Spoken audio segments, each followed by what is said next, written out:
বাজেটটা আমার মনে হয় যে আবাসন ক্ষেত্রে বুদ্ধিদীপ্ত কোনো বাজেট হয়নি। ফ্ল্যাটের মূল্য অনেক বেড়ে গিয়েছে।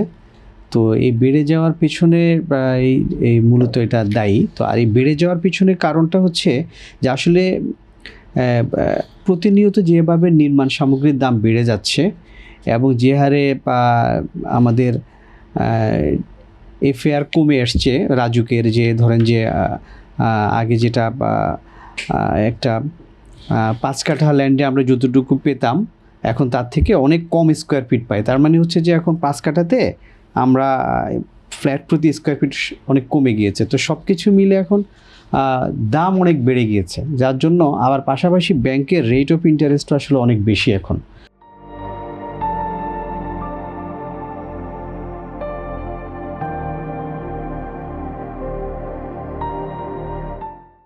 যেটা আগে সিঙ্গেল ডিজিট ছিল সেটা তো ধরেন এখন 14-15% পর্যন্ত চলে গেছে, যার জন্য সাধারণত যারা মধ্য আয়ের ইনকাম শ্রেণী তারা আসলে অ্যাফোর্ড করতে পারে না, যার জন্য এবং যে হারে দাম বেড়ে গিয়েছে তাদের ইনকামের সাথে সেটা আসলে সামঞ্জস্যপূর্ণ না।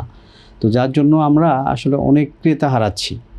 সেই ক্রেতাকে আমাদেরকে ফিরিয়ে আনতে গেলে ব্যাংকে যেমন আবার সিঙ্গেল ডিজিটে আনতে হবে, আমাদের নির্মাণ সামগ্রীতে আসলে যেখানে অনেক পরিমাণের ট্যাক্স আরোপ করা হয়েছে সেখানে কিছুটা শিথিল করতে হবে, নাহলে প্রত্যেকটা আইটেম যদি বেড়ে যায় তাহলে তো আসলে আমরা বিল্ডিং বানাই তার মানে হচ্ছে যে আমরা অনেকগুলো উপখাত থেকে আমাদের ম্যাটেরিয়ালসগুলো সংগ্রহ করি। প্রত্যেকটা ম্যাটেরিয়ালসকে 150টার অধিক ম্যাটেরিয়ালস আমরা সংগ্রহ করে সেগুলো দিয়ে আমরা বিল্ডিং বানাই, এবং প্রত্যেকটা জিনিসের দাম যদি এভাবে বেড়েই যায় তাহলে আসলে আমাদের তো প্রাইস ইনক্রিজ করতে হয়, তাহলে এটা আবার অ্যাফোর্ড করার অ্যাবিলিটি তো থাকতে হবে মানুষের।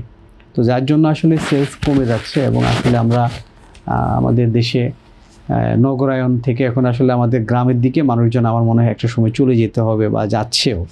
তো সেই ক্ষেত্রে এইটা একটা সমস্যা যে আমাদের কাছে এখন অবিকৃত ফ্ল্যাটের সংখ্যা অনেক এবং আমরা অনেক সারভাইভ করছি।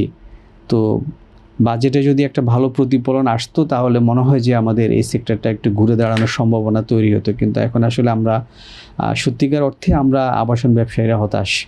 আমরা এইভাবে এই সেক্টরটা আমাদের সবারই, আমার 25 বছরের আবাসন ব্যবসার সাথে জড়িত। এখন আমরা কিভাবে আসলে সারভাইভ করব যখন ল্যান্ড ওনাররা এই 15% ট্যাক্স দিতে হবে, প্লাস অপ্রদর্শিত অর্থকেও মানে বন্ধ করা হয়েছে যে ব্যবহার করতে পারবে না। আগে দেখা যেত মানুষ বিভিন্ন কারণে তাদের কাছে অপ্রদর্শিত অর্থ আসতো, একটা আবাসন খাত এবং ক্যাপিটাল মার্কেটে একটা সুযোগ ছিল, কিন্তু বর্তমান বাজেটে আমরা সেই সুযোগটা দেখছি না। তো আসলে এই অপ্রদর্শিত অর্থটা অনেক সময় দেশের বাহিরে চলে যাওয়ারও সংখ্যা থাকে।